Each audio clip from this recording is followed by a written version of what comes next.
کا پورا ذکر کیا گیا ہے. انشاءاللہ جب ہم وہ آیت میں پڑھیں گے تو اس کی موضوع کیا ہے اور اس کی امپورٹنس کیا ہے وہاں پر جا کر ہم اس کے اوپر ڈسکس کریں گے ضرور. آیت 129 ہے اور اس کے 16 رکوع ہیں اور یہ بھی ایک مکی صورت ہے. اور یہاں پر جو ہے نا اللہ سبحانہ تعالیٰ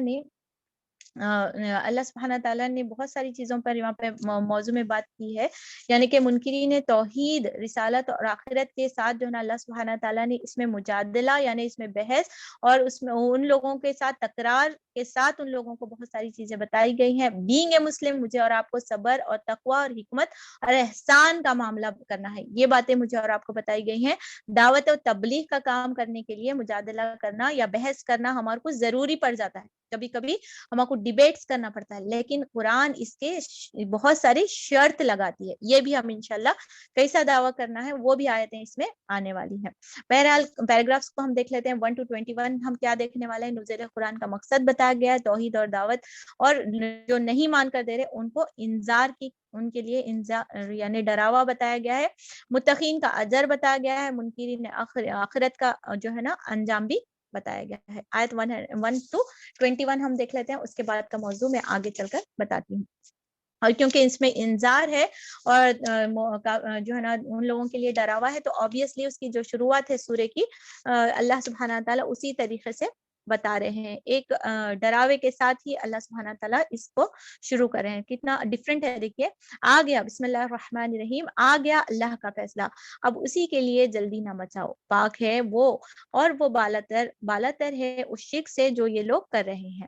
وہ اس روح کو اپنے جس بندے پر چاہتا ہے اپنے حکم سے ملائکہ کے ذریعے سے نازل فرما دیتا ہے، اس ہدایت کے ساتھ کہ لوگوں کو آگاہ کر دو میرے سوا کوئی تمہارا معبود نہیں ہے، لہٰذا تم مجھی سے ڈرو. اس نے آسمان اور زمین کو رخ پیدا کیا ہے، وہ بہت بالا اور برتر ہے اس شرک سے جو یہ لوگ کرتے ہیں. اس نے انسان کو ایک ذرا سی بوند سے پیدا کیا ہے اور دیکھتے دیکھتے سریحان وہ ایک جھگڑالو ہستی بن گیا ہے. اس نے جانور پیدا کیے جن میں تمہارے لیے پوشاک ہے اور خوراک بھی ہے اور طرح طرح کے دوسرے فائدے ہیں. ان میں تمہارے لیے جمال ہے جبکہ صبح تم انہیں چرنے کے لیے بھیجتے ہو اور جب شام انہیں واپس لے آتے ہو. اس کا موضوع کیا لکھیں گے ہم ان آیتوں کا، جہاں پہ اللہ سبحانہ تعالیٰ نے آیت نمبر 4 سے دیکھیے کیا موضوع چل رہا ہے. بولے تو اسے بولتے ہیں آیات آفاقی جسے کہا جاتا ہے. آفاقی کا مطلب ہوتا ہے ایکسٹرنل، اپنے اطراف کے. جب اللہ سبحانہ تعالیٰ ہمارے اطراف کے چیزوں کے طریقے سے ہمارے کو اپنے توحید کا ذکر کرتے ہیں، اس کو کیا بولتے ہیں؟ یہ نشانے دلائل آفاقی. سیکنڈ ایک رہتا ہے دلائل انفسی جسے بولیں گے، یعنی کہ ہمارے اندر کی ہستی کو، اپنے آپ کی پیدائش کو غور کرو، اپنے چلنے پھرنے پر غور کرو. اس طریقے کے جب اللہ اپنی آنکھوں پر، اپنے کانوں کی سماعت پہ غور کرو، وہ انفسی رہتا. تو یہ جو دلائل ہم پڑھے آیت نمبر 4 سے، یہ آیت افاقی میں ذکر ہو رہا ہے کہ اللہ سبحانہ تعالیٰ کیسا بتا رہے. انفسی پہلے آ رہا ہے کہ اللہ سبحانہ تعالیٰ پر اس نے انسان کو ایک ذرا بوند سے پیدا کیا اور دیکھتے دیکھتے سراہن وہ ایک جھگڑالو ہستی بن گئی. یہ کیا ہے؟ آیات انفسی میں ہے کہ اللہ سبحانہ تعالیٰ مجھے اور آپ کو اپنی پیدائش کو یاد دلا رہے ہیں کہ بہت زیادہ جھگڑے، بہت زیادہ آرگومنٹس ہو رہے ہیں، بہت زیادہ تکبر ہو رہا.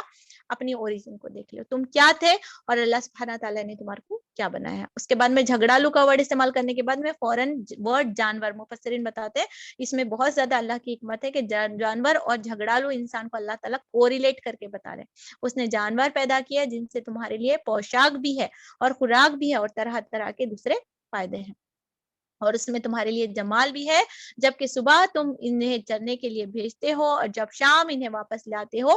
وہ تمہارے لیے بوجھ ڈھو کر ایسے ایسے مقامات تک لے جاتے ہیں جہاں تک تم جان فشانی کے بغیر نہیں پہنچ سکتے. حقیقت یہ ہے کہ تمہارا رب بڑا ہی شفیق اور مہربان ہے. ان جانوروں کی جو ایگزسٹنس ہے، اللہ سبحانہ تعالیٰ نے جانوروں کو، تمام مخلوقات کو انسان کے لیے سہولت کے لیے پیدا کیا ہے. تھوڑا امیجن کریے کہ اللہ سبحانہ تعالیٰ اگر ان جانوروں کو نہیں پیدا کرتا تو ہماری لائف بہت زیادہ بوجھل ہو سکتی تھی. ان لوگوں کی موجودگی کی وجہ سے ہمارے کو گوشت میسر آ رہا ہے، ان لوگوں کی وجہ سے اللہ سبحانہ تعالیٰ ہمارے لیے دودھ جیسی جس کا ذکر آنے والا ہے وہ چیز اللہ تعالیٰ ہم لوگوں کو میسر آ رہی ہے. اور بہت سارے فزیکل ایفرٹس بھی جو ہے نا ان جانوروں کے ذریعے سے ہم کام میں لاتے ہیں. تو سبحان اللہ، اللہ سبحانہ تعالیٰ نے تمام مخلوقات کو نور نوع انسانی کے ضرورت اور ان کی جو ہے نا ان کی آسانیوں کے لیے اللہ سبحانہ تعالیٰ نے پیدا کیا. سیکنڈ ان آیاتوں سے دیکھنا ہے کہ اللہ سبحانہ تعالیٰ جب بھی یہ ایکسٹرنل ہمارے اطراف کی نشانیاں آفاقی نشانیاں بتاتے ہیں یا انفسی نشانیاں بتاتے ہیں, اللہ سبحانہ تعالیٰ مجھے اور آپ کو کیا یاد دلاتے ہیں؟ ان جو گھوڑوں کو, ان خچروں کو, ان زمین کو, ان جانوروں کو دیکھ کر کیا یاد کرنا ہے کہ تمام اللہ سبحانہ تعالیٰ کی دی ہوئی ایک فطرت قانون کو وہ لوگ فالو کریں, چاہے اگر سورج ہو گیا, چاہے زمین ہو گیا, تمام جو اللہ سبحانہ تعالیٰ نطفے کے اندر, سپرم کے اندر جو ڈیکوڈنگ اللہ سبحانہ تعالیٰ ڈی این اے کے لیے رکھے, وہ بھی تمام جو ہے نا فطرت نظامی کے قانون فالو کرتے ہیں. ان کا سیل اسٹرکچر فارم ہونا, سیل بریک ڈاؤن ہونا, تمام جو ہے نا نیوکلیئر فیوژن ہونا, تمام چیزیں جو ہے نا سبحان اللہ کی تخلیق کو فالو کریں. صرف اور صرف انسان ایسا ہے جو اللہ کی فطرت کو توڑتا ہے اور اللہ کے قانون کو بار بار کراس کرتا ہے. اللہ تعالیٰ ان نشانیوں سے بتا رہے ہیں کہ تمام اطراف میں نظر پھیرو, پھر تمہارے کو اللہ کی توحید بھی نظر آتی اور اپنے آپ کو اللہ کے تابع کرنے کا بہت بڑا سبق بھی ملتا ہے. کیا مومن ایک کمرے میں بیٹھ کر عبادت کرنے والا ہو سکتا ہے؟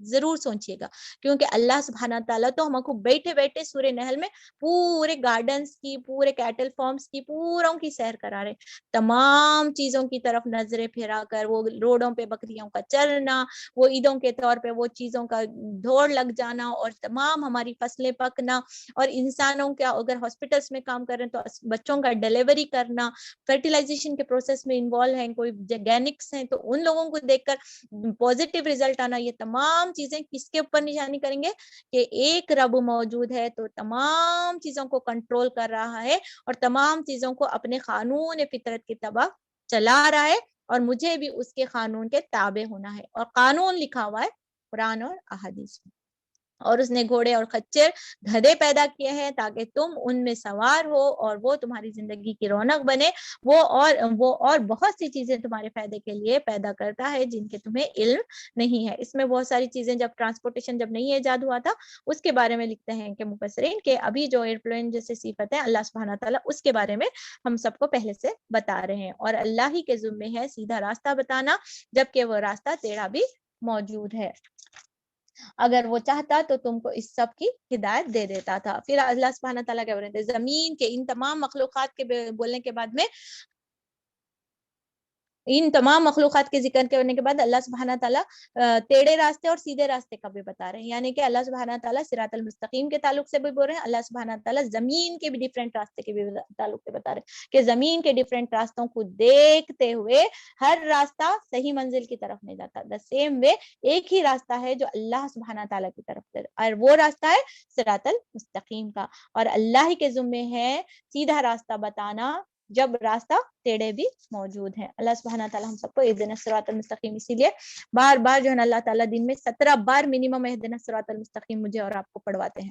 اگر وہ چاہتا تو مجھ کو تم سب کو ہدایت دے دیتا تھا. ابھی آفاقی نشانیاں غور سے پڑھیے گا. وہی ہے جس نے آسمان سے تمہارے لیے پانی برسایا, جس نے تم کو خود بھی سیراب ہوتے ہو اور تمہارے جانوروں بھی اس پہ جانوروں کے لیے بھی چارہ پیدا ہوتا ہے. وہ اس پانی کے ذریعے سے کھیتیاں اگاتا ہے, زیتون اور کھجور اور انگور اور طرح طرح کے دوسرے پھل پیدا کرتا ہے, اور اس میں بڑی نشانیاں ہیں ان لوگوں کے لیے جو غور و فکر کرتے ہیں. زیتون کھاتے جب, انگور کھاتے جب, اور یہ کھجور کھانے کے ٹائم پہ ذرا غور کریے. آج ہم یہ آیتیں پڑھے ہوئے, اللہ سبحانہ تعالیٰ اس میں کیا نشانی پیدا کر رہے ہیں, کیا نشانی بیان کرتے ہیں. اس کے ہر پھل میں اور ہر نشانی میں اللہ کی توحید بیان کر سکتی. ایسا ہو ہی نہیں سکتا کہ زمین بارش کو کنٹرول کرنے والا الگ بھگوان یا الگ دیوتا ہو, اور جو ہے نا یہ دیر از ایکو سسٹم میں کمپلیٹ کوآرڈینیشن ہے, اور تمام کو چلانے والا سنگل اونر ہے. سنگل اونر, سنگل خالق, سنگل سسٹینر, سنگل ہے. دیٹ از توحید کے اوپر دلالت کرتی ہیں تمام چیزیں. اس نے تمہاری بھلائی کے لیے رات اور دن اور چاند سورج مسخر کر رکھا ہے, اور جب سب تارے بھی اس کی حکم سے مسخر ہیں. اس میں بہت نشانیاں ہیں ان لوگوں کے لیے جو عقل سے کام لیتے ہیں. عقل نہیں سوالے, چپ کھاتے جا رہے ہیں, چپ زمین پہ چل رہے ہیں, چپ چلتے جا رہے ہیں. پینٹنگز کو اپریشیشن کیا جا رہا ہے, بڑے بڑے پینٹنگوں کو لاکھوں میں دیا جا رہا ہے. سامنے گھاس پڑی ہوئی ہے, گھاس کو غور کرو. سورج نکل رہا ہے, سورج کو غور کرو. آسمان اتنے پر سے گر رہا ہے, چھت گر پڑتی ہے, چھت لیک آؤٹ ہوتی ہے. Why not sky. سورج بلب چھٹ جاتے ہیں تھوڑے دن میں, لیس 2 مہینے ہوا, 3 مہینے میں بلب چھڑنا شروع ہو گیا. سورج millions 15 million billion years Igor سے 1000 ایئرس سے جو ہے نا وہ چلتا چلا رہا ہے, کبھی بھی اس کی روشنی ڈیم نہیں. یہ کیا نہیں یاد دلاتی مجھے اور آپ کو میرے رب کی؟ کیوں ہم اس کے ساتھ بغاوت کر لیتے ہیں, یا کیوں ہم اس کی, کیا ہم اندھے ہیں یا ہم بے عقل ہیں؟ کیونکہ اللہ تعالیٰ بولے ان لوگوں سے نشانیاں کون نہیں لیتے؟ بے عقل لیتے. ٹو پروو یور سیلف کہ ہم عقل مند ہیں, اولو الالباب میں شمار کرنا, لب والے عقل والے بننے کی کوشش کرنا ہے. اور یہ جو بہت سے رنگ برنگی چیزیں اس نے تمہارے زمین میں پیدا کر رکھی ہیں, ان میں بھی ضرور نشانی ہے ان لوگوں کے لیے جو سبق حاصل کرنے والے ہیں. یتذکرون, سب اولو الالباب کا ذکر, یعقلون کا ذکر آ گیا. اور رنگ برنگے ہونے میں, پرسوں ہمارے جو ڈاکٹر صاحب کو ہم انوائٹ کرے تھے, انہوں نے کلر تھراپی کے بارے میں ڈسکس کیا تھا. تو جو رنگ کا جو امپیکٹ ہے, وائی ناٹ ہر پھل پیلا ہو گیا, وائی ناٹ ہر پھل لال ہو گیا, سب میں ہیموگلوبن موجود یعنی آئرن موجود ہو, ایسا نہیں ہوتا. اللہ سبحانہ تعالیٰ ہر رنگ کی, گرینری کے ایک الگ خصوصیت ہے. گرین جوس پیا, آئی ویژن بڑھا, سٹرس فروٹ کھاؤ تمہاری امیونٹی بڑھی, اس کے بعد وٹامن اے کھاؤ, اسکن والے برون چیزیں کھاؤ تمہاری اسکن اچھی ہو جا رہی. یہ رنگوں میں بھی اللہ سبحانہ تعالیٰ کی حکمت موجود ہے. غور فکر کرنے والوں کو یہ بات بہت اچھی سمجھ آتی, اسی لیے علم والے زیادہ اللہ سبحانہ تعالیٰ سے ڈرتے ہیں. آگے آیت میں 14 میں اللہ تعالیٰ ارشاد فرماتے ہیں, وہی ہے جس نے تمہارے لیے سمندر کو مسخر کر رکھا ہے تاکہ تم اس کے تر و تازہ گوشت لے کر کھاؤ, اور اس سے زینت کی وہ چیزیں نکالو جنہیں تم پہنتے ہو. کیا ہے وہ زینت کی چیزیں؟ موتیاں والا, چانچے موتی ہونا, اصلی موتی ہونا, پرلس ہونا. تو اللہ سبحانہ تعالیٰ نے ہمارے کھانے کا, پیٹ کا نہیں, ہمارے سنگار کا بھی انتظام کرے. اتنا پیارا رب, سبحان اللہ. تم دیکھتے ہو کہ کشتی سمندر کا سینہ چیرتے ہوئے, یہ سب کچھ اس لیے ہے کہ تم اپنے رب کا فضل تلاش کرو اور شکر گزار. اللہ کے فضل سے رکا نہیں پہنو نے بولا اللہ سبحانہ تعالیٰ, نہیں کھونے بولا, کیٹلز کو نہیں چرو نے بولا, آسمان اور زمین کو دیکھ کر عبرت دیکھو, گھر میں رہبانیت سب چیز یوٹیلائز کرو. مومن ہر چیز ایک ڈسپلینی لیول سے اس کو انجوائے کرتا ہے, اس کی ڈسپلین کو فالو کرتا ہے اور شکر گزار ہوتا ہے. سورہ ابراہیم میں ہم نے شکر گزاری پہ بہت بہت ڈسکس کیا ہے کہ اللہ سبحانہ تعالیٰ نعمت حاصل کرنے کے بعد مجھ سے اور آپ کو شکر کا دلال کرتے ہیں. میں اور آپ ان تمام چیز, زیتون کھاتے ہیں ٹیک اٹ ایزی, انگوراں کھا رہے ہیں ٹیک اٹ ایزی, بچے دیکھ رہے ہیں ٹیک اٹ ایزی, تمام چیزوں کو کھا کے باتھ روم میں جا کے شکر گزاری نہیں. یہ تمام چیزیں ایک ایک چیز پر اگر ہم شکر کرنے بیٹھ گئے تو نفیل پہ نفیل ادا ہوتے جائیں گے, سجدے پہ سجدہ. کفران نعمت اور اللہ کا کفر تو ہم سوچ بھی نہیں سکتے. اللہ تعالیٰ نے مجھے اور آپ کو, اگر حساب لینے بیٹھے تو ایک جگہ میں پڑھی تھی کہ صرف ایک گلاس ٹھنڈا پانی جو ہم پیتے ہیں جیسا گلپ کر لیتے ہیں اور وہ کڈنی سے فلٹر ہو کر جو واش روم سے نکل جاتا without any pain, without any difficulty, ایک گلاس پانی کا بھی شکر ادا کرتے کرتے ہمارا پورا حساب ختم. دیٹس وائی جنت میں اللہ کے فضل سے داخل ہوگا. کوئی بھی اپنی نیکیاں اس کا دعویٰ نہیں کر سکتے. صرف یہ ایلیجبلٹی ٹیسٹ ہے جو میں اور آپ جو ہے اللہ سبحانہ تعالیٰ کا حکم بجا لاتے ہیں. ادروائز جنت میں داخلہ اللہ کے فضل سے, اللہ اپنے فضل سے ہمارے کو نیکیاں کرنے کا توفیق عطا فرمائے, ویسے اخلاق دے, اور اپنے فضل سے ہم سب کو جنت الفردوس میں داخلہ فرمائے. اللہ کا شکر بہت بڑی چیز ہے. گریٹیٹیوڈ کے بینیفٹس ہم پڑھ چکے ہیں. آیت نمبر 15 میں اللہ تعالیٰ ارشاد فرماتے ہیں, اس نے زمین کے پہاڑوں کو میخوں کی طرح گاڑ دیا تاکہ زمین تم کو لے کر ڈھلک نہ جائے. پہاڑ نہیں رہتے تو ایسا اسپیس کی فوٹویں دیکھے ہوں گے نا, ویڈیوز وغیرہ ہم دیکھتے ہیں, کلپنا چاولہ کے ویڈیوز وغیرہ, ایسا اڑتے رہتے ہیں. اگر زمین میں ویسے رہتے تو اسٹیبلش نہ رہتے تو کتنے ٹکریں کھا لیتے, کتنے زخمی ہوتے تھے, اور کتنی پاپولیشن زمین پر باقی رہتی. سوچ, یہ اللہ کا رحم ہی ہے. تو اللہ سبحانہ تعالیٰ نے زمین کو بیلنس کیا ہے ایک سولار پر گریویٹیشنل پاور کے ذریعے سے ہولڈ کر. کیا نعمت اللہ تعالیٰ گنوا رہے ہیں کہ میں اور آپ اس کے تابع ہو جائیں اور شکر گزار. اس نے دریا جاری کیے ہیں, قدرتی راستے بنائے ہیں تاکہ تم ہدایت پاؤ. اس نے زمین میں راستے بنانے والی علامتیں رکھ دی, اور تاروں سے بھی لوگ ہدایت پاتے ہیں.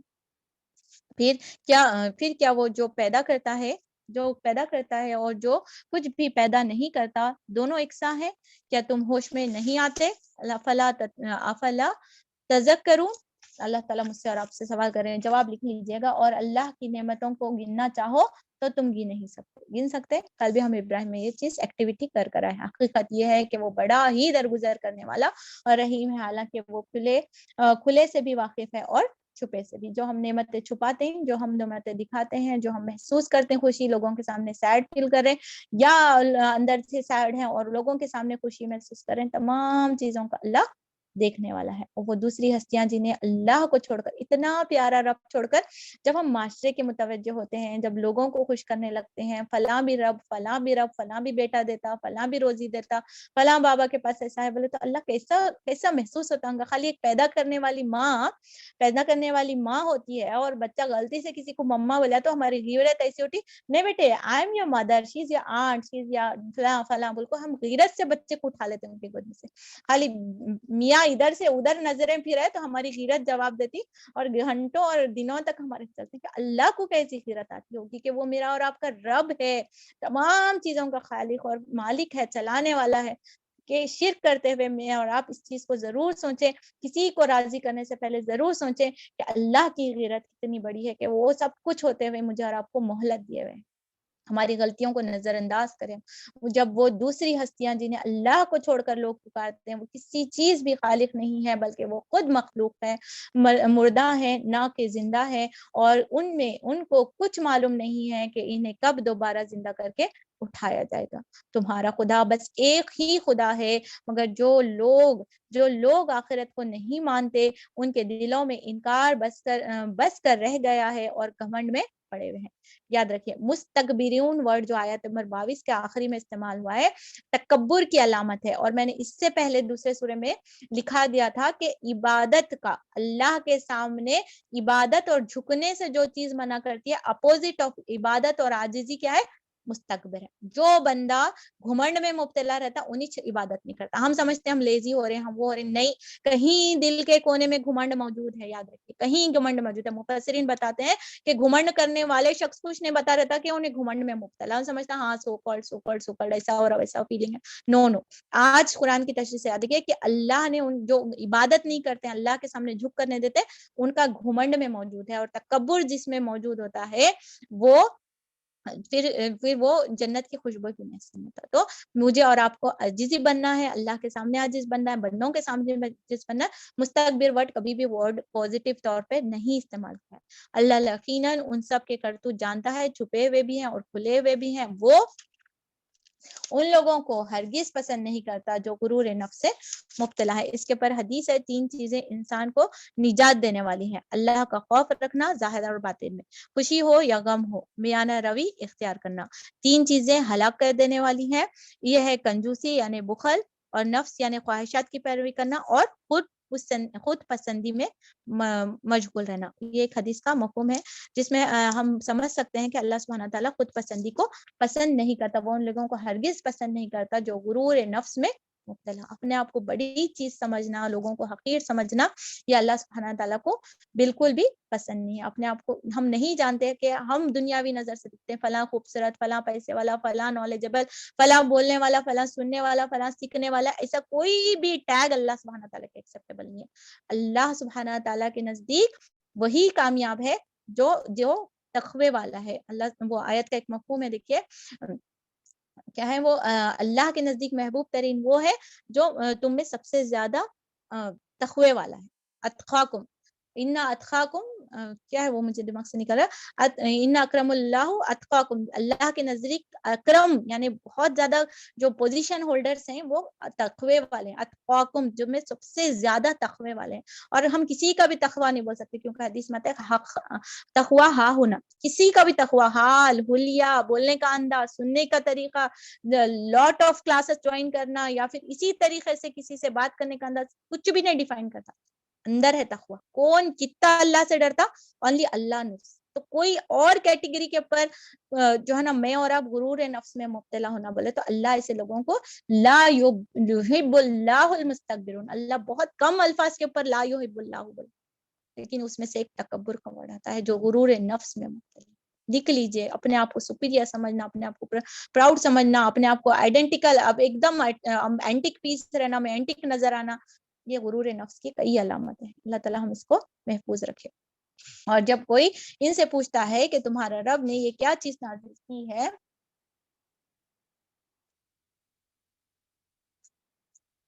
ٹھیک ہے, کیا نازل ہی کی ہے, تو وہ کہتے ہیں کہ جی وہ تو اگلے وقتوں کی فرسیدہ کہانیاں ہیں. یہ باتیں وہ اس لیے کرتے ہیں کہ وہ قیامت کے روز اپنے بوجھ بھی پورے اٹھائیں گے اور ساتھ ساتھ کچھ ان لوگوں کے بوجھ بھی سمیٹیں گے۔ یہ بربیان جہالت گمراہ کر رہے ہیں۔ دیکھو کیسی سخت ذمہ داری ہے جو یہ اپنے سر لے رہے ہیں۔ ان سے پہلے بھی بہت سے لوگ حق کو نیچا دکھانے کے لیے ایسی ہی مکاریاں کر چکے ہیں، تو دیکھ لو کہ اللہ نے ان کے مکر کی عمارت جڑ سے اکھاڑ پہ کی ہے، اور چھت اوپر سے ان کے سر پر آ رہی ہے، اور ایسے رخ سے ان پر عذاب آیا جدھر سے ان کو آنے کا گمان بھی نہ تھا۔ پھر قیامت کے روز اللہ انہیں ذلیل و خوار کرے گا، ان سے کہے گا بتاؤ اب کہاں ہیں وہ میرے شریک، وہ میرے وہ شریک جن کے لیے تم اہل حق سے جھگڑا کر رہے تھے۔ جن لوگوں کو دنیا میں علم حاصل تھا وہ کہیں گے کہ آج رسوائی اور بختی کافروں کے لیے، ہاں انہی کافروں کے لیے جو اپنے نفس پر ظلم کرتے ہوئے جب ملائکہ کے ہاتھوں گرفتار ہوتے ہیں تو سرکشی چھوڑ کر فوراً ڈینگے یعنی ڈال دیتے ہیں اور کہتے ہیں کہ ہم تو کوئی قصور نہیں کر رہے تھے۔ ملائکہ جب جواب دیتے ہیں کہ کر کیسے نہیں رہے تھے، اللہ تمہارے کرتوتوں سے خوب واقف ہے، اب جاؤ جہنم کے دروازے میں گھس جاؤ، وہیں تم کو ہمیشہ رہنا ہے۔ پس حقیقت یہ ہے کہ بڑا ہی برا ٹھکانہ ہے متکبروں کے لیے۔ اللہ سبحانہ تعالیٰ سورہ نحل میں آ کر مجھے اور آپ کو ہماری نفس کو کاٹنا سکھا رہے ہیں۔ دیکھیے اگر اس پارے سے اگر ہم پیغام لے سکتے ہیں تو مستکبرین اور جو ہے نا گھمنڈ کا کتنا زیادہ ذکر آ رہا ہے، اس چیز کو یاد رکھ لیجئے کہ مجھے اور آپ کو اپنے اندر کے وہ تکبر کو تلاش کرنا ہے، اس چیز کو، وہ فخر کو، وہ اپنے آپ کو جو سو کالڈ سپیریورٹی کسی بھی بنا پر، میرے کو اچھا پکانے آتا، میرے بچے اچھے ہیں، میرے شوہر اچھا پوسٹ پہ ہیں، یا کسی بھی طریقے سے شیطان کون سے دروازے سے آتا ہمارے کو نہیں سمجھ میں آتا۔ اور قرآن کو جو ہے نا جو ہے نا نہیں ماننے والوں کا عذاب بھی بتایا گیا ہے، اپنے گھمنڈ میں مبتلا رہنے والوں کے ساتھ کا بھی عذاب ان آیتوں میں واضح طور پر بتایا گیا ہے۔ اور وہاں پر اللہ تعالیٰ ہم سب کو بتائے یہ کہ تکبر کرنے سے اللہ سبحانہ تعالیٰ ہم سب کو محفوظ رکھے، اور اللہ سبحانہ تعالیٰ ہم سب کو عاجز بنائے، اللہ سبحانہ تعالیٰ ہم سب کو ہمبل بنائے، اور اللہ سبحانہ تعالیٰ کے سامنے جھکنے والا بنائے، اور اس کے احکام کی پرستی کرنے والے، اپنی نفس کو پوجنے والا نہ بنائے۔ بہت سارے لیسنز ان آیتوں میں مجھے اور آپ کو مل رہے ہیں۔ آگے چلتے ہیں، آیت نمبر 30 میں اللہ تعالیٰ ارشاد فرماتے ہیں، یہاں پر دیکھیے یہاں سے جو موضوع چل رہا ہے میں اس کو تھوڑا سا ہائی لائٹ کرتی ہوں۔ منکرین رسالت اور آخرت کے اعتراض کا جواب یہاں پر ان آیتوں میں ملنے والا ہے۔ پورا آیت 89 تک چلے گا یہ موضوع، اور ہجرت کرنے والوں کو خوشخبری دی جا رہی ہے۔ منکرین آخرت